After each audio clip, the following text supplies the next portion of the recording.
காணியிலே கடம்பாடி காண்பரை வியக்கும்படி ஆலோலம் சோ என்று அயலோட்டிக் கொண்டிருக்கும் குறிஞ்சி கொட்டவனின் குலக்கொடியே நீர் வாழ்க, குலம் வாழ்க, கொட்டம் வாழ்க.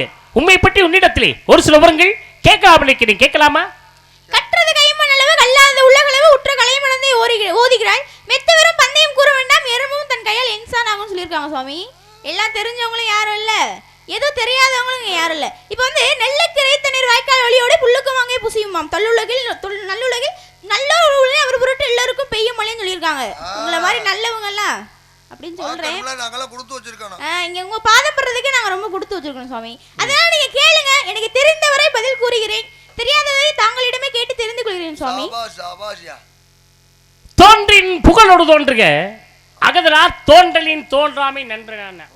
ஒரு மனிதனா பிறந்தால் மட்டும் பத்தாது, தொழில் செய்தால் மட்டும் பத்தாது, அதற்கென்று சிறப்பு இருந்தால்தான் நமக்கு புகழ் கிடைக்கும் என்பதை வகையிலே அம்மா வந்த உடனே உன்னை பற்றி உன்னிடத்தில் ஒரு சிறுவங்கள் கேட்கலாம்னு நினைக்கிறேன், கேட்கலாமா அப்படின்னு சொன்ன உடனே அருமையான பதில், அழகான பதில், அன்பான பதில், பொறுமையான பேச்சு, இனிமையான பேச்சு, இப்படி தான் இருக்கணும். எல்லாத்தையும் நாங்கள் இப்போ உன்னை பற்றி ஒரு சில விவரங்கள் கேட்கலாமான்னு சொல்லுவாங்க. ஏராளமாக கேள்வி கேளுங்க சாமி, தாராளமாக பதிலை தருகின்றேன் என்று சொன்னோலை பார்த்திருக்கின்றேன். ஏராளமாக கேள்வி கேட்டா தாராளமாக பதில் வரும்னு சொன்னோன்னே சரி அம்மா கிட்ட நிறைய சரக்கு இருக்கு போல இருக்கு. என்ன சரக்கு? தமிழ் சரக்கு. இன்னைக்கு கறக்கலான்னு சொல்றப்போ தெரியாதுன்னு வரும். ஒரு வார்த்தைகளுக்கு சாமி 1000 அர்த்தங்களை அடிக்கி வைக்கிறேன்னு சொல்லுவாங்க. எங்கேயாவது ஒரு வார்த்தைக்கு 1008 அர்த்தம் இருக்கா? ஒன்றிலிருந்து 25 90 அர்த்தங்கள் இருப்பதாக சூடாமணி நிகழ்ந்து சொல்லுகிறது. அது வெறும் வெத்து வேட்டுதான் சொல்லு. மடை திறந்த வெள்ளம் போல் வந்து கொண்டே இருக்குமாங்க. ஆனா நீங்க என்ன சொல்றீங்க சாமி? கற்றது கை மண்ணளவு கல்லாதது உள்ளகளவு உற்ற கலைமடந்து ஓதுகிறாள். பந்தயம் கூற வேண்டாம், எறும்பும் தன் கையால் இன்சானாகும் சொல்லிருக்கேன். எல்லாரும் தெரிஞ்சவங்களும் கிடையாது, ஆமா ஒன்னும் தெரியாதுன்னு கிடையாது. நீங்க கேளு சாமி, கேளுங்க. என் சிற்றறிவுக்கு எட்டியவரை பதில் கூறுகிறேன். தெரியாதவற்றை தாங்களே இந்த பக்குவம் இருக்கணுமா? இந்த பக்குவமும் பணிவு இருக்கணும். ஏன்னா பதவி இருக்கும் போது பணிவு இருக்கணும். ஏன் சொன்ன தெரியுமா? பசித்திரு தனித்திரு விழித்திரு. பசித்திரு என்பது முதல் எழுத்து என்ன? ப. தனித்திரு என்பது முதல் எழுத்து த. விழித்திரு என்பது முதல் எழுத்து வி. அப்ப மூன்றையும் சேர்த்தா பதவிங்கற அந்த பதவி வரணும். அப்ப உங்க பதவி வந்துருச்சு, அதனால பணிவா இருக்கீங்க. அந்த பதவி கிடைக்கணும்னா பணிவு வேணும். என்ன சொன்னா பாரு, சொல்லி செய்வார் சிறியார், சொல்லாமலே செய்வார் பெரியார். சொல்லியும் செய்வார் கயவர். என்ன நல்லா பாருங்களே, சொல்லித்தான் சிறியவர் செய்வார், சொல்லாமலே பெரியவர் செய்வார். சொல்லியும் செய்யாதவர் கயவரே. அதுபோல சொல்றதை சொல்லிவிட்டு சொல்லியவரை மறந்து விட்டால் சொரணை கூட சுருக்கென்று சொல்லடி வருவார்தாம். என்ன சொல்லுக்குள்ளும் அர்த்தம் இருக்க வேண்டும். அதுக்கு தான் சொன்னேன், ஆபத்து குதவாத பிள்ளை, அரும்பசி குதவாத அன்னம், தாகத்தை தீரா தண்ணீர், தரித்திரம் அறியா பெண்டி, கோபத்தை அடக்கா வேந்தன், குறுமொழி கொள்ளா சீடன், பாவத்தை தீரா தீர்த்தம், பயனில்லை. இவை ஏழும் தானே சொல்லிருக்காங்க. அதே மாதிரி பயன் இல்லாம போயிட கூடாதுங்கறதுக்காக உங்கள்ட்ட ஒரு சில விஷயம். என்ன மரத்தை வாச்சிட்டு பார், மனிதனை பேச்சிட்டு பார், சபை அறிந்து பேசு, சமயம் அறிந்து பேசு, சில சமயங்கள் பேசாமல் இருந்து பழகுன்னு சொல்லிருக்காங்க. யார் கூட? 4 பேரோட போகணும். 4 பேர் வழியில போகணும். 4 பேரோட யார் கூட இருக்கணும்? மாதா பிதா குரு தெய்வம். போனா 4 பேர் வழியில அப்பர் சுந்தர் மாணிக்கவாச திருஞான சம்பந்தர். 4 பேர் வழியில போகணும். என்ன தமிழன் என்று சொல்லடா, தலை நிமிர்ந்து நில்லடா. யார வாடா போடங்கற? இங்க பாருங்க என்ன வள்ளி மாதிரி பேசு. இருங்க நீங்க என்ன ஒரு 4 பேர் பேசிட்டு இங்க பாருங்க என்ன என்ன நீங்க என்ன சொன்னீங்க? இல்ல இரு அதே நீங்க தமிழ்ல சொல்லுங்க. இங்க பாருங்க, முதல்ல பேசுறது கேளுங்க. தமிழ்ல இருந்து சொல்லுங்கள் அப்படினு இருந்தீங்கன்னா தலை நிமிர்ந்து நில்லுங்கள் நான் சொல்லி இருப்பேன். நீங்க என்ன சொன்னீங்க? தமிழ்ல இருந்து சொல்லடானே. நான் தலை நிமிர்ந்து நில்லடான்னு சொன்னேன். இதுல என்ன உங்களுக்கு? சாபாஜியா இங்க பாருங்க, நீ யாரும் கைதட்டவங்கள பின்னால ஓயிருங்க. கைதட்ட ஊரா பின்னால உட்காருங்க. ஐயோ, இவருக்கு மட்டும் கைதட்டா முன்னாடி உட்காருங்க. எனக்காக இது மற்றவங்களுக்காக தட்டுனீங்கன்னா, நியாயத்துக்கு தட்டுனீங்கன்னா நீங்க பின்னாடி போயிருங்க. எனக்காக கைதட்டல. அந்த சேர் எடுத்து போடு. எனக்காக கைதட்டவங்களுக்கு, எனக்காக கைதட்டவங்களுக்குப்பா, எனக்காக கைதட்டவங்களா வரிசையில் சேர்ல வந்து உட்காருங்க. இந்த அம்மா கைதட்டவங்களா பின்னால வீட்டில் போய் உட்காந்துங்க. என் தலையில ஓடுப்பா. சொல்ற பூரா சொன்னேன். எங்க போணுங்க சாமி? ஏப்பா சொல்ற பூரா கேட்குமே இந்த பிள்ளை. எங்க போணும் சாமி அப்படின்னு? ஏமா என்ன சுவாமி? அதுக்கு நீ சொன்னா சரி. ஆமா, எங்காரு இந்த கையை நொறுக்கி இந்த என்ன இங்க பாருங்க, தப்பு செஞ்சவங்க கை கட்டி நின்னு பதில் சொல்லணும். என்ன தப்பு செஞ்சேன் அப்படி கேளுமா? நீங்க கேட்ட கேள்விக்கு பதில் சொல்றதுக்கு அதுக்காக வந்து என்ன இல்ல அதுக்காக உங்கள்ட்ட வந்து தாங்களிடம் தெரியாதவற்றை கேட்டு தெரிந்து கொள்ளும்னு சொன்னா அதுக்காக எதுவுமே தெரியலன்னு நினைச்சிட கூடாது. அதுக்காக நீங்க மிரட்டுறதுக்கு பூரா நாங்க தலை குஞ்சுக்கிட்டே போக முடியாது. நீங்க பெரிய ஆளா இருந்தாலும் ஏய் சும்மாவே அந்த அம்மா சாமி ஆட ஆரம்பிச்சிருக்கு. நீ சாம்பிராணியை வேற பொருள் விடுறியா போட்டு விடுறியா? நீ வேலையை பாரு. இந்த நான் என்ன சொல்றீங்கிற காதுல வாங்கு. தமிழுக்கும் பெருமை இருக்கிறது. சரி தமிழன் என்று சொல் தலை நிமிர்ந்து நில்லு. இப்படி சொல்லி இருந்தீங்கன்னா நான் அப்படி சொல்லிருப்பேன். என்ன என்ன இந்த இருமா பொறுமா என்ன நீ வா போன்னு பேசுறது ஒருமை. நீ வா போ இதெல்லாம் ஒருமை. இந்த நீ வா போங்கற வார்த்தையில வெச்ச கூடாது. சொல்ல கூடாது. சரியா? தமிழன் என்று சொன்னா தலை வந்து நில்லுங்கற. தமிழன் என்று நில்லுங்கன்னு சொல்லு. ஏன் நீங்க அப்ப தலை நீ தமிழன் சொல்லுங்க சொல்லுங்க. என்ன நீ என்னோட சின்ன பிள்ளை. அப்படியா? தமிழன் என்று சொல்லுங்க. தலை வந்து நில்லுங்க. தலை வந்து நில்லுங்கன்னு சொல்லு. நான் தமிழன் சொல். என்ன தமிழன் சொல். நீ தலை வந்து நில்லுங்கன்னு சொல்லு. அப்படி எல்லாம் சொல்ல முடியாது. என்ன அவ்வளவு கேட்டாத பண்ற? எதிராளி எப்படி பதில் வாட்டை விடுறாங்களோ அது மாதிரி தான் நாங்களும் வாட்டையை விடுவோம். நீங்க எவ்வளவு பெரிய ஆளானாலும் எங்க வேணாலும் இருந்து. நீ எந்திரிச்சு போ முதல்ல. நீ எந்திரிச்சு போடா முதல்ல. இல்ல என்னன்னு கேக்குறேன். நீ எந்திரிச்சு போ. ஏய் பிறதங்க. டேய் ஆல் ரவுண்ட். டேய் ஆல் ரவுண்ட் காதமி. டேய் காத்தி. டேய் முருகா. ஏப்பா அவங்கள என்ன எதுக்கு சும்மா சிவனேன்னு இருக்கிற ஆளுகளே. ஏறு டேய் வந்து எடுத்துட்டு போங்கப்பா. ஏன் எடுத்து வண்டியில ஏத்து. நான் என்ன வேணா நடக்கு. இந்த அம்மா இப்ப வந்த உடனே சவுடா சட்டை பண்ணில எது வேணாலும் நொறுங்கு. மிருதங்க நாளைக்கு வேணுமா வேணாமா உனக்கு? டேய் ஆல் ரவுண்ட் உனக்கு வேணுமா வேணாமா காத்தி? அப்பா டேய் அப்பா உனக்கு பெட்டி வேணுமானாயா? அவரு முடிஞ்சா என்கிட்ட பேசி பார்க்க சொல்லுங்கப்பா. பெட்டி உடைக்கிறேன் மிருதங்க உடைக்கிறேன்னா பேச கூடாது. சாமி சாமி மிருதங்க தூக்கியா? அம்மா நீ பாட்டுக்கு சொல்லிட்டு போற. நீ வேலை பாரு. இல்ல நீ பாட்டுக்கு நான் இருக்கேன். தம்பி நீ எல்லாத்தையும் எடு. சாமி எடு. நீ நீ எடுயா. டேய் மிருதங்க. சாமி சாமி சாமி நீ எடு. சாமி இவ்வளவு இதெல்லாம் அப்படி கிடையாது. சாமி சாமி உங்க வார்த்தைக்கு நாங்க மதிப்பு கொடுக்கிறோம். தூக்கு முதல்ல. இங்க வாங்க சாமி. எதுக்கு? ஒரு கை பிடிங்க. ஒரு ஆளா தூக்க முடியாது. ஏய் என்ன தம்பி நீ என்ன தூக்கிட்டு போற? மிச்சம் என்ன பண்ணுவ? அட நீங்க சண்டை புடிங்க சாமி. பேச்சு அப்புறம் பேசிக்கோ. நான் எதுக்கு தூக்க? அட ஒரு கை பிடிங்க சாமி. எதுக்கு நீ கேக்குறேன்? நீங்க தானே சொன்னீங்க வண்டியில ஏத்துங்க வண்டியில ஏத்தணும். இது ஒரு கை பிடிச்சிட்டீங்கன்னா வண்டியில ஏத்திடுவோம். என்ன மாப்ள தூக்குறியா? சரி வேணா இரு. ஐயா இருக்கறதெல்லாம் அப்படியே இருக்கு. நான் பாத்துக்கிறேன். அட என்னடா தூக்கு சொன்னா என்ன தூக்குற? பேசாதீங்க. டேய் நான் ஆளு நிக்கிறேன் உன்கிட்ட தூக்கிட்டு வரியாடா. ஏத்திட்டு அப்புறம் வந்து பேசுங்க. பேசலாம். நீ பேசி பாரு முதல்ல. உங்களுக்கு என்ன தெரியுங்கறத பேசி பாரு. ஏன்னா மரத்தை வாச்சிருப்பார் மனிதர் பேசி பாரு சொன்னேன். பேச விடணும். நான் உன்னையே பேச விடுறேன். நீ எவ்வளவுதான் பேசணும் பாக்குறேன். என்னையும் பேச விடு. ஏனென்றால் தமிழ் தமிழ் தமிழ் என்று சொன்னாலே அமிழ்து என்று வருமா? அந்த தமிழுக்குள்ளும் தனி பெருமை இருக்கிறது வார்த்தையா? படித்தேன் படித்தேன் படித்தேன் என்று சொன்னால் தேனை போல் தித்திக்கும் தமிழ் மொழி என்று சொன்னார்கள். உயிரெழுத்து 12 மெய்யெழுத்து 18 ஆயுதெழுத்து 1 உயிர்மெய் எழுத்து 216 எழுத்துக்கள் மொத்த எழுத்துக்களை கூட்டினார். 247 எழுத்துக்கள் கசட தபற வெள்ளினம் ஞஞன நமன வெள்ளினம் யரள வளல இடையினம் வள்ளினம் மெல்லினம் இடையினம் கசட தபற என்பதிலே தமிழ் மொழிக்கு தானா வருகிறது. ஆமா. யரள வள என்பதிலே மீ வருகிறது. மீ வருது. கசட தபற ஞஞன நமன என்பதிலே மீ வருகிறது. யரள வளல என்பதிலே இல் வருகிறது. தமிழ் மொழிக்கும் ஏண்டா வல்லினம் மெல்லினம் இடையினம் சொல்லக்கூடிய 3 இனங்களுக்கும் ஒரு பெருமை இருக்கிறது என்றால் என்ன?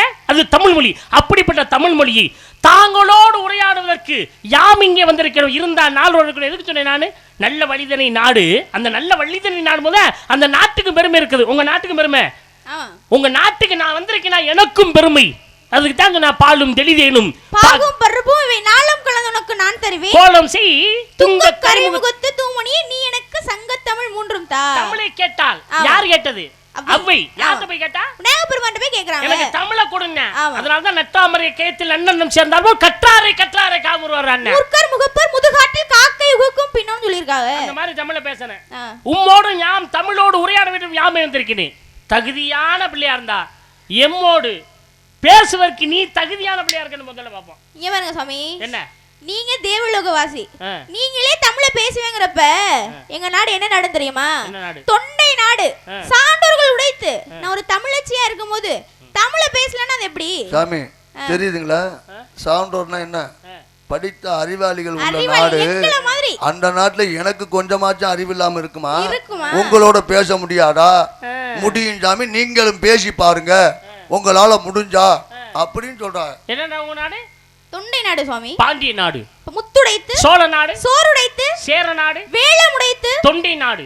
சான்றோர்கள் உடைத்து அறிவாளிகளும் பண்பானவர்களும் சிறப்பானவர்களும் உங்க நாட்டுல இருக்காங்க. உங்க நாடு இருக்கே தொண்டை நாடு. தொண்டை நாட்டுடைய பரப்பளவு எவ்வளவு தெரியுமா? தெரியும். உங்க தொண்டை நாட்டுடைய பரப்பளவு 20 காத தூரம். 20 காத தூரம். ஆமா. பரப்பளவு சொல்லுங்க. 200 மைல். உங்க ஒரு பரப்பளவு மேற்கு பவளமலை வேங்கடம் நேர்வடக்கம் ஆர்க்கு முவரியணி கிழக்கு பார்க்குளியர் தெற்கு பின்னாகி திகழுருபதின் காதம் மற்றொண்டை நாடெனவே நாடு. வேற என்ன கேக்குறீங்க? அப்படி சொல்லுமா. கேள்வி எடுத்து வரலையோ? சாமி முழிக்கிறாங்க. கேள்வி எடுத்து வரலையே சாமி முழிக்கிறாங்களா? நம்ம பதில் சொன்னது உண்மையா இல்லையா? அடுத்து வந்து கேள்வி கேட்கணும்ல. இல்ல கேள்வி கேட்க வரலையே சாமியார் முழிக்கிறாருங்க. ஆமா சாமி திருத்தணும். எதுக்கு திருவிழா வச்சுக்க தெரியுமா? இங்க பாருங்க. எதுக்கு என்ன காரணம் இல்லாம தோரணம் கட்ட மாட்டாங்க. காரணம் இல்லாம நாரதன் வருவதில்லை தெரியுமா? அப்ப நீங்களும் ஏதோ காரணமா தான் வந்திருக்கீங்க. சாமி முருகனுக்கு தான் வந்திருக்க. நீ யாருக்கு முருகன் வந்திருக்க? நான் முருகப்பெருமானை கும்பிட்டுட்டு இருக்கேன். முருகன் கோயில் இருக்கும்ல? ஆமா. கோவில் இல்லாத ஊரில் குடி இருக்காதே ஆலயம் தொழுவது சாலமும் நன்றன்னு சொல்லிருக்காங்க. கோயில் இல்லாததுல என்ன குடி? உங்கள மாதிரி அடிச்சு பல்ல ஊதுறேன். இப்போ எதுக்கு நீங்க கோபப்படுறீங்க? இப்போ எதுக்கு நீங்க கோபப்படுறீங்க? இருங்க. கோயில் இல்லாத ஊர்ல என்னப்பா குடி இருக்கும்? பேய் தான் குடி இருக்கும். இந்த அம்மா சொல்லுது உங்கள மாதிரி அப்படினா இருமா. இங்க பாருங்க. இரு நான் கேக்குறேன். இந்த அழகு இருக்கப்பா. கோயில் இல்லாததுல என்னென்ன குடி இருக்கும்? பேய் குடி இருக்கும். இந்த அம்மா என்ன சொல்லுச்சு? கோயில் இல்லாத என்ன குடி இருக்கும்? உங்கள மாதிரி அப்படினா பேய் சாமி நீங்க ஏன் கோபப்படுறீங்க? ஏன் எதுக்காக கோபப்படுறீங்க? உள்ளமே கேட்டிட்டு பேசுங்க. உங்கள மாதிரி சுவாமி இல்லாம பேய் இருக்குன்னு சொல்ல வந்தேன். ஆனா நீங்க இருக்கீங்களே ஏதோ உண்மையா சொன்ன மாதிரி இவ்வளவு கோபப்படுறாங்க. ஏமா அப்படியா? நான் கூட என்ன நினைச்சேன், இவர் ஆடுற ஆட்டத்துக்கு பேய் ஆட்டம் ஆடுறீங்க அப்படின்னு எதுவும் சொல்லுங்க. இரு நான் கேக்குறேன். ஏமா இப்படின்னு சமாளிக்கலாமா? கோயில் இல்லாததுல பேய் தான் குடி இருக்கும்னு சொல்றதுக்கு உங்கள மாதிரி இந்த அம்மா சொல்லிருச்சு. நான் அடிக்க போனேன் சாமி உங்கள மாதிரி சாமி குடி இருக்கிறதுக்கு பதிலா பேய் தான் குடி இருக்கும். ஏன் கோயில கட்டுறான்? ஊர் மக்கள் நல்லா இருக்கணும். ஏன் கும்பாபிஷேகம் பண்றான்? அதே மக்கள் நல்லா இருக்குங்கிறதுக்காக தான். எத்தனை வருஷத்துக்கு ஒரு தடவை கும்பாபிஷேகம் வைக்கிறான்? எத்தனை வருடங்களுக்கு ஒரு முறை கும்பாபிஷேகம்? 12 வருடங்களுக்கு ஒரு முறை. ஏன் 11 வருஷம்? ஏன் 13 வருஷம்? ஏன் 12 வருஷத்துக்கு ஒரு தடவை கும்பாபிஷேகம்? உங்க இஷ்டம் பாருங்க. உங்ககிட்ட சொன்னேன் காரணம் இல்லாம தோரணம் கட்ட மாட்டாங்க. நீ சொல்லு. நீங்க வந்தீங்கல்ல ஏதோ ஒரு காரணத்துல தான் வந்திருக்கீங்க. நான் காரணத்தோட வந்திருக்கேன். அப்ப காரணம்னா உன்னை ஒண்ணுமில்லா பண்றதுக்காக வந்திருக்கேன். அதுதான் என் காரணம். அப்பா நல்ல எண்ணம் பாத்தீங்களா? ஆமா. எதிராளியை நிக்க விட கூடாது. ஏன் பழக்கமே தான் எதிராளியை பக்கத்துல நிக்க கூடாது. விரட்டிரணும். அப்ப எனக்கு நீங்க தான் சுவாமி எதிரி. எதிராளியோட என்ன யாரு? நீங்க தான் எதிரி. அப்படிமா? என்ன எதிரியா ஏத்துது சந்தோஷம். ஆமா. துரோகியா ஏத்து கூடாது முதல்ல. எதிரியா ஏத்து யாரா இருந்தாலும். எதிரினா நேருக்கு நேரா குத்துவேன். கண்டிப்பா. துரோகி தான் பின்னால குத்துவேன். நீ எதிரின்னு சொல்ல மாட்டியா? அந்த வழியில பாராட்டு. இப்போ என்ன எதிரிங்கறியே? ஏன் 12 வருஷத்துக்கு ஒரு தடவை கும்பாபிஷேகம் வைக்கிறோம்? இங்க பாருங்க. என்ன? நீங்க கேட்டிங்கல்ல. இந்தலாம் கேட்க கூடாது. இங்க பாருங்க. முதல்ல பேசுறத கேட்டுட்டு பேசுங்க. பேச்ச விட்டு பழகுங்க. பேசுறத கேட்டுட்டு பேசுங்க. சும்மா கத்திட்டு இருக்க கூடாது. என்ன? இந்த நீ பேசு. அதுக்காக சவுட இங்க இருங்க. எல்லாரும் பொம்பளை பிள்ளைய பத்திருக்காங்க. எல்லாம் பெண்கள் தான். எல்லாம் சகோதரிகள் தான். எங்க ஆத்தா தான் எல்லாம் உட்கார்ந்திருக்காங்க. இங்க இருங்க. சும்மா பேசுறங்க. இந்த மாதிரி சண்டியர் யாருமே பண்ணலாமா? யாருமே இந்த மாதிரி சண்டியர் பண்ணலாமா? இதே முத மேடையில பார்த்துட்டு சாப்பிட்டியா இல்லையாமா? உங்க வீட்ல உனக்கு சோறு போடலையா அப்படின்னு கேட்டாங்க. இப்ப சத்தமா பேசுங்க. ஏன் சத்தம் போடுற? நான் மட்டும் தான் சத்தம் போடுறேன். என்ன நீங்க போடுற? நான் மட்டும் தான் சத்தம் போடுறேன். இங்க பாருங்க. வந்திருக்கிறது எங்க இடத்துக்கு நாங்க வைக்கிறதா சட்டம். என்ன கை தட்டுவல முன்னால வருங்க. தயவு செய்து நீ எனக்கா கை தட்டுவற முன்னால வாங்க. உங்களுக்கு தட்டல யாரும். பாப்பா நீ எந்திரச்சு போயிருப்பா. வீட்டுக்கு போப்பா. வீட்ல வேலை இருக்கா? சாமி உங்களுக்கு யாருமே கை தட்டல. அந்த பாபா பேசினக்கிட்ட நீங்க என்னமோ பேசி தகத்துக்கிட்ட மாதிரி. என்னது? தகத்துக்கிட்ட மாதிரி. அப்படி நினைக்காத. ஏன் 12 ஏன் 13 ஆண்டு சொல்லலாம்ல? ஏன் 12? இப்ப நான் கேட்டில்ல கை தட்டு. நான் கேட்டு நீங்களா தான் தட்டணும். அது என்ன காரணம்னா சுவாமி இப்ப வந்து கோவில் கலசத்துல வந்து சக்தி இருக்கும். குல தெய்வத்தோட சக்தி இருக்கும். அதற்கு முன்னாடி முதல் 3 வருடம் வந்து எங்க இருக்கு? கருவறையில இருக்கும். சரி. அது 3 வருடமா?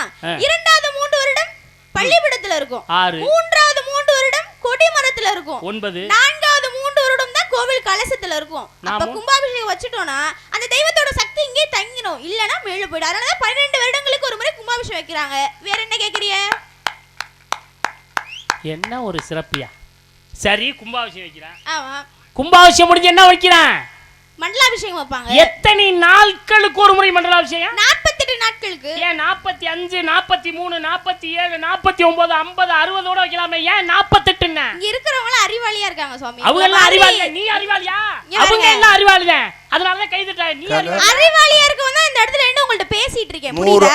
100 அறிவாளியோட ஒரு முட்டாள் சேர்ந்தா ஒரு அறிவாளி ஆகலாம். 100 முட்டாளோட ஒரு அறிவாளி சேர்ந்தா ஒரு முட்டாள் ஆகலாம். அது மாதிரி எல்லாமே இருக்கிற ஊராமே அறிவாளி. நான் எனக்கு அறிவு இல்லாம இருக்கு. அவங்க எல்லாம் அறிவாளி, நீ அறிவாளியா? ஏன் நான் என்ன பண்ணா நீங்க அறிவாளி நம்புவீங்க? சொல்லு. ஏன் 44 45 47 49 50 60 ஏன் வைக்கல 48? இப்போ வந்து ஒரு குழந்தை வந்து பூமியில பிறக்குறாங்கன்னா 9 கிரகம் இருக்குல்ல, 9 கிரகத்துல என்னைய பிடிச்ச கிரகம் இன்னைக்கு வந்து 9 கிரகம். என்ன சாமி இவ்வளவு கோபப்படுறீங்க? திட்டேன்னு கோச்சுக்காதீங்க, நல்லா கேளுங்க. அம்மா சொல்லுது 9 கிரகம் இருக்குல்ல, 9 கிரகத்துல என்னைய பிடிச்ச கிரகம் இந்த அம்மா சொல்லி இப்படி வந்து இன்னைக்கு பிடிச்ச கிரகம் இன்னைக்கு வந்து அப்படின்னா என்னைய பிடிச்ச கிரகம் இன்னைக்கு வந்துன்னா என்ன அர்த்தம்? ஒரு பொம்பளை பிள்ளை பேச சொல்லல சாமி, நீங்க ஏன் இப்படி கோபப்படுறீங்க? சாமி உங்களை பிடிச்ச கரம் சொல்லியிருந்தா தான் நீங்க கோபப்படணும். என்னைய பிடிச்ச கரம் தான் சொல்லியிருக்கு. ஆமா சொல்லு. 9 கிரகத்துல ஒரு கிரகத்துல பிறப்பாங்க. சரி. அதே 12 ராசியில ஒரு ராசியில பிறப்பாங்க, 27 நட்சத்திரத்துல ஒரு நட்சத்திரத்துல பிறப்பாங்க. சரி. இது மூன்றையும் கூட்டினா 48 நாட்கள் சுவாமி. சரி. 9 கிரகம் நட்சத்திரம் 12 ராசி அப்படித்தானே சொன்னேன். ஆமா. அந்த 9 கிரகம் என்னென்ன கிரகம்னு சொன்னியா? சொல்லு. கிரகம் கிரகத்தை சொல்லு. ஏன் சாமி நீ என்ன சொல்றீங்க? 9 கிரகம்னு சொல்றேன், எனக்கு தெரியுது இல்ல. சொல்லு. 12 ராசின்னு சொல்றேல, சொல்லு. தெரியுது இல்ல. சொல்லு. 27 நட்சத்திரம் சொல்றது இல்ல, அப்ப எனக்கு தெரியாது. நீங்க சொல்லுங்க, அதுல என்னென்ன கிரகம்னு சொல்லு. 9 கிரகம் என்னென்ன கிரகம்? ஏன் இவ்வளவு பேசுற? அது கூட தெரியாம வந்திருப்பேன். அது என்னென்ன கிரகம்னு அத மட்டும் சொல்லு. நீ என்ன சட்டம் போட கூடாது. எனக்கு சட்டம் போடணும் பிடிக்காது, சட்டம் போடணும் பிடிக்காது. அவருக்கு தெரியாம தானே கேக்குறாரு. எனக்கு சட்ட பொருள்களை பார்த்தாலே பிடிக்காது. என்ன பண்ணா மண்டைய ஒட்டைக்கணும் தோணுது எனக்கு இப்ப. என்ன எதுக்கு வம்பு? நீங்க ஏற்கனவே புடைச்சிருக்குதால. ஐயா 9 கிரகம்னா என்ன? சூரியன், சந்திரன், செவ்வாய், புதன், வியாழன், சுக்கிரன், சனி, ராகு, கேது. அது என்ன சனிங்க மட்டும் சாமியை பாக்குற? சனி மட்டும் சாமியை இல்லல, சனிங்கும் போது மட்டும் சாமியை நறுக்குன்னு பாத்து. சனின்னு இல்லம்மா, உன் பேச்சு தெரியல. உன் வாய் இப்ப இல்ல. செவ்வாய், புதன், வியாழன், சுக்கிரன், சனி, ராகு, கேது 9 கிரகங்கள் இருக்கு. 12 ராசி என்னென்ன? மேஷம், ரிஷபம், மிதுனம், கடகம், சிம்மம், கன்னி, துலாம், விருச்சிகம், தனுஷ், மகரம், கும்பம், மீனம். 12 ராசி. ஆமா. 27 நட்சத்திரம் என்ன? ஆத்தா கை தட்டா. ஆத்தா கொஞ்ச நேரம் இருத்தா. இங்க பாருங்களே. பேசியது கை தட்டா. ஆத்தா 27 நட்சத்திரம் என்னன்னு பாருங்க. 9 கிரகத்தையே சொல்லிட்டேன், 12 ராசியையுமே சொல்லிட்டேன். 27 தானே, விடுங்க. வேற ஏதாவது கேளுங்க. அப்படி சொல்லு. 9 கிரகம் கொஞ்சமா இருக்குமா? 12 ராசியும் கொஞ்சமா இருக்குமா? சரி. 27 நட்சத்திரம் கொஞ்சம் கூட இருக்குமா? வேற கேட்க சொல்றியா? சரி போ, பிழைச்சு போ. வேற நான் கேக்குறேன். ஏன்னா இருந்தா 4ன்னு சொன்னேனே. 4 யுகம் இருக்கு. என்ன யுகம்? கிரேதாயுகம், திரேதாயுகம், துவாபரயுகம், கலியுகம், 4 யுகம் இருக்கு. இந்த 4 மட்டும் வேகமா சொல்லு.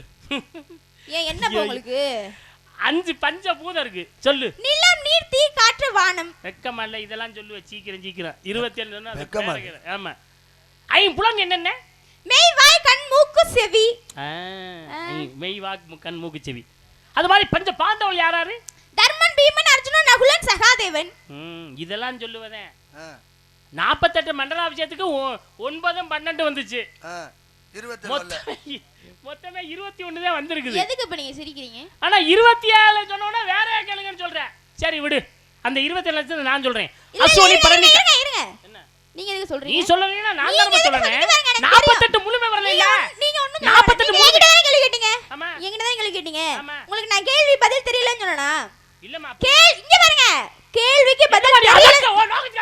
ஏன் நீங்க என்கிட்ட உங்க நோக்கத்துக்கு கேள்வி கேக்கும்போது நாங்கள மிரட்ட கூடாதா? என்ன? நீங்க தானே என்கிட்ட தானே கேள்வி கேட்டீங்க. நீ சொல்லல நான் சொல்றேன். விடு. இருங்க. நான் உங்ககிட்ட நான் சொல்லல, உங்ககிட்ட நான் சொன்னனா? இல்ல தெரியலன்னு உங்ககிட்ட நான் சொல்லனா? என்ன ரேஞ்ச் பரப்ப சொல்லு. என்ன ரேஞ்ச் பரப்ப சொல்லு. உங்களுக்கு என்ன? 27 நட்சத்திரம் தானே? கரெக்ட்டா சரியான எண்ணிக்கையா இருக்கணும் சுவாமி. சரியான எண்ணிக்கை தான். சரியான எண்ணிக்கை. அஸ்வினி, பரணி, கார்த்திகை, ரோகிணி, மிருகசீரிஷம், திருவாதிரை, புனர்பூசம், பூசம், ஆயில்யம், பூரம், உத்திரம், அஸ்தை, சித்திரை, சுவாதி, விசாகம், அனுசம், கேட்டை, மூலம், புராடம், உத்திராடம், திருவோணம், அவிட்டம், சதயம், புரட்டாதி, உத்திரட்டாதி, ரேவதி. இதுவரையும் கேட்டே இல்ல. இப்ப கோவில் வந்து கும்பாபிஷேகம் வச்சாச்சு, மண்டலாபிஷேகம் வச்சாச்சு. இருமா. இங்க பாருங்க. இருமா, பொறுமைலாம் பேச கூடாது. என்கிட்ட நீங்க கேள்வி கேட்டீங்க, நான் பதில் சொல்லல. சொல்லுமா. இருமா. இருங்க, நான் உங்ககிட்ட கேள்வி கேட்டேன். என்ன? சொல்றத கேட்டு சொல்ல. ராட்சசி மாதிரி கத்தாம கேட்டு. இந்தமா அவர்தான் பெரிய மனுஷன் சொல்றாருல. சொல்றேல, நான் சொல்ற முழுசா கேட்டுட்டு கேளுமா. இல்லம்மா, நீ அறிவாளி. அறிவாளி என்னன்னா ரொம்ப பொறுமை வேணும். அவர் கேட்ட விஷயத்துக்கு பூரா அருமையா பதில் சொன்னீங்க. அப்புறம் நான் என்ன சொல்ல போறேன்? அவர் சொல்ல வர்றாரு, என்னமோ கேட்க வர்றாரு. பெரிய மனுஷன் கேட்க வர்றாருல. ஆமா. நீங்க அவர் கேட்க நீ பதில் சொல்ல அவ்வளவு நல்லா இருக்கு. அப்படியே அவங்களே வந்து சந்தோஷப்படுறாங்க. ஆனா நானும் கேட்பேன் திமிரா பேசக்கூடாது. அப்படி எல்லாம் பேசாதமா. நான் சொல்றேன் கேளுமா. நீ பாட்டுக்கு சின்ன பிள்ளைமா அப்படி எல்லாம் பேசாத. பெரியவங்க கேட்க சின்ன பிள்ளை பதில் சொல்ல அது அழகா இருக்கு. நல்லா இருந்தேன். நீ பாட்டுக்கு சின்ன பிள்ளை தானமா நானும் கேட்பேன்னா நீ பாட்டுக்கு ஏதாவது ஒண்ணு கேட்டுப்பட்டு அவருக்கு தெரியலன்னா எவ்வளவு அசிக்கம். அப்படி சொல்லுங்கப்பா, இதை நான் யோசிக்கவே இல்லப்பா. என்ன சாமி? நான் தெரியாமதே கேக்குறேன், ஏன்டா இப்படி எனக்கு வினைக்கே வர்றீங்க, துணைக்கு வர்றீங்கன்னு பார்த்தா வினைக்கு தாண்டா வர்றீங்க. என்னங்க சாமி? மகேந்திரா சொல்ல மாட்டியா? நான் போடு போடுப்பா, எனக்காக அண்ணனுக்காக ஒரு போடு போடுப்பா. அவங்களே சொல்லி உட்கார வச்சிருக்காங்க. இங்க இருக்க கேட்டுக்கங்க. ஏப்பா எல்லா ஏஜென்ட் மகேந்திரன் நான் தான் உட்கார வச்சிருக்கேன். அப்படியா? என்னமா உனக்கு இப்ப பிரச்சனை? 27 நட்சத்திரம், 12 ராசி, 27 12 39, 30 கிரகம் சேர்த்தா 48. நல்லா பதில் சொன்னேன். 12 வருஷத்துக்கு ஒரு தடவை கும்பாபிஷேகத்துக்கு விளக்கம் சொன்னேன். 27 நட்சத்திரம், 12 ராசி, 9 கிரகம், 48 சொல்லிட்டேன். அவ்வளவுதான். இப்போ உங்ககிட்ட நான் கேக்குறேன், இப்போ வந்து கோவில் கும்பாபிஷேகம் வச்சாச்சு, மண்டலாபிஷேகம் முடிஞ்சிருச்சு. இப்போ கோவிலுக்கு போனா என்ன பண்ணுவாங்க? கோயில் போனா சாமி கும்பிடுவாங்க. அர்ச்சகர் என்ன பண்ணுவாங்க?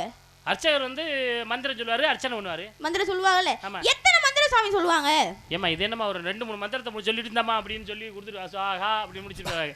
என்னது? ஏமா இதுவோட தெரியாது மொத்தம் என்னமா நீ பேசுற? 5-6 மந்திரம் சரியா தானே சொல்றாங்க. சுவாகான முடிச்சிட்டு போவாங்க. அவ்வளவுதான். சுவாகா எத்தனை மந்திரம் சுவாகான முடிஞ்சிச்சுன்னு அர்த்தம். இதோட முடிஞ்சிச்சு. அப்படிலாம் கிடையாது. எத்தனை மந்திரம் சொல்லுவாங்க? எத்தனை மந்திரம்? ஆமா. அவர்தான் 2-3 மந்திரம் சொல்லுவாங்க. சுவாகா திருநூறு கொடுத்து போய் சொல்லிடுவாங்க. மொத்தம் அவருக்கு தான் தெரியாம திரும்ப தடுமாறுறாரு. உனக்கெல்லாம் வேண்டாமா? சின்ன பிள்ளை தானமாவே எத்தனை மந்திரம்னு. தம்பி சத்தியமா நீ பேசுற பேச்சுல நான் படிச்சதோட மறந்து போயிரும்டா. ஏன்டா இடையில ஊதுற? அம்மா மொத்தம் 108 மந்திரம் சொல்லுவாங்க. 108 மந்திரம் சொல்லுவாங்கல்ல, இது எவ்வளவு வேகமா சொல்றீங்க? ஏன் சாமி 108 மந்திரம் சொல்றாங்க? அப்பா புண்ணியவதி கேட்டாங்களாம். ஏமா 27 லட்சம், ஏமா 48 மண்டலம், ஏமா 12 வருஷம் கேட்டில்ல, இதெல்லாம் கேட்டுவிட்டு ஏன் சாமி 108 மந்திரம் சொல்றாங்க? எவ்வளவு விவரம் பாரு. சாமியாரே நம்மள்ட்ட கேள்வி கேட்கிறாரே, நம்ம சாமியார்ட்ட கேள்வி வைப்போம். அப்படி நீ எவ்வளவு தெளிவா இருக்கணும் பாரு. ஏமா வர்ற நாரதருக்குலாம் கேள்வி மட்டும் தான் கேட்க தெரியுது, பதில் சொல்ல தெரியல. திரும்ப வள்ளி கேட்டா நீங்களும் அப்படி வந்திருப்பீங்களோ? உங்களே நான் சோதனை பண்ணணும்ல. யாரு என்ன உண்மையான நாரதரா இல்ல நீங்களும் வேஷம் போட்டு வந்திருக்கீங்க? ஒரு வயசுக்கு ஏத்த மண்டக்கணம் இருக்கணும். உன் வயசுக்கு மண்டக்கணத்துக்கு சம்பந்தமே இல்ல. ஏன் சாமி இப்படி கோவப்படுறீங்க? நீங்க மட்டும் என்ன வேணா பேசலாம், கேள்வி கேட்கலாம். திரும்ப நான் ஒரு கேள்வி கேட்டுட்டா என்ன? வாயை கொஞ்சம் நேரம் பொத்திக்கிட்டு தெரியலன்னு சொல்லு. அந்தமா கேள்வி கேட்டுக்கு நான் பதில் சொல்லணும். அவ்வளவுதான். கேள்வி கேட்டா நான் பதில் சொல்லணும். அதுக்கு தான் நம்ம வந்திருக்கேன். இருமா கொஞ்சம் இருமா. அவரே குழம்பி போய் நிக்கிறாரு. ஐயோ நீ தாண்டா என்ன இடையில டேய் வண்டியில ஒரு ரூட் காட்டினா அதுல ஓட்டறா. 15 வழி கேக்குது, 15 வழி நீ சுத்தி நீங்க என்ன குழப்பறது? நான் கரெக்ட்டா தான் ஓட்டிட்டு வந்தேன். பாத்தீங்களா? ஐயா இப்போ எப்படி நீங்க குழம்பி நிக்கிறீங்களோ அப்படி தான் பாதைன்னு சொல்றீங்க. சரிமா. 48 மண்டலாபிஷேகம். ஆமா. அதோட ஒரு மனிதனுடைய கிரகங்கள், நட்சத்திரங்கள், ராசிகள் மனிதனுக்கு பொருத்தம். ஆனால் மனிதன் பிறந்தால் இந்த வருடத்தான் பிறந்தான் என்பதை நிர்ணயித்தால் தான் அந்த வருடம் என்பது இவனுக்கு இத்தனை வயதாகிறது என்பதை காட்டுகிறது. அப்ப பிறந்தாலே இந்த வருடத்தில் பிறந்தவன் என்பதற்காகத்தான். அப்ப வருஷம் மொத்தம் 60. 48வது மண்டலாபிஷேகம் சொன்னமே, 48ஐயும் 60ஐயும் சேர்த்தால் 60 48 108. இந்த 108 மந்திரங்களை நாம் மச்ச உச்சரித்து சொல்வதால மனிதனுக்கு தெய்வத்துக்கு ஒற்றுமை இருக்கு. போதுமாப்பா பதில்? எனக்கு தெரியும். இங்க பாருங்க. அண்ணே வாங்கனே.